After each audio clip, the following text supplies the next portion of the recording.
السلام علیکم everyone, welcome to my channel Islamic Reviews. میں ہوں سائرہ۔ گزشتہ دنوں میں پوری دنیا کے اندر کرونا وائرس تیزی سے پھیلتا جا رہا ہے۔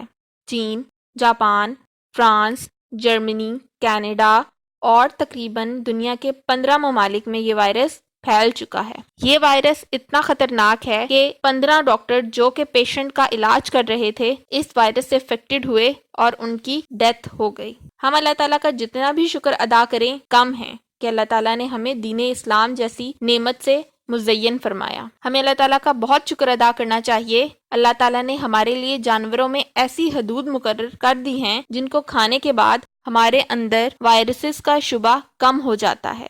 اگر چائنا کی بات کی جائے تو وہ ہر قسم کے جنگلی جانور کھاتے ہیں، کیا کتا، کیا بلی، کیا چمگادڑ۔ ان کے سامنے کوئی بھی جانور آ جائے تو وہ اسے بخوشی کھا لیتے ہیں، اور یہی وجہ ہے کہ ان کے اندر اس طرح کے وائرسز اٹیکس بہت زیادہ ہو رہے ہیں، جبکہ اسلام نے ہمارے لیے حدود قائم کر دی ہے۔ کچھ رپورٹس کے مطابق کہا جا رہا ہے کہ چائنا میں کرونا وائرس کی سب سے اہم وجہ یہی حرام جانور کھانا ہے، جس میں چمگادڑ کا ذکر پہلے نمبر پر آ رہا ہے۔ چائنیز جو کہ چمگادڑ کا سوپ بہت شوق سے پیتے ہیں اور اسے کھاتے ہیں، یہی اس کی اصل وجہ ہے کہ یہ وائرس چمگادڑ سے انسانوں میں منتقل ہوا۔ دوستو، اگر آپ کو میری ویڈیو پسند آئی ہو تو اسے لائک کریں اور میرے چینل کو سبسکرائب کریں تاکہ آپ مزید اپڈیٹ حاصل کر سکیں۔ اللہ حافظ۔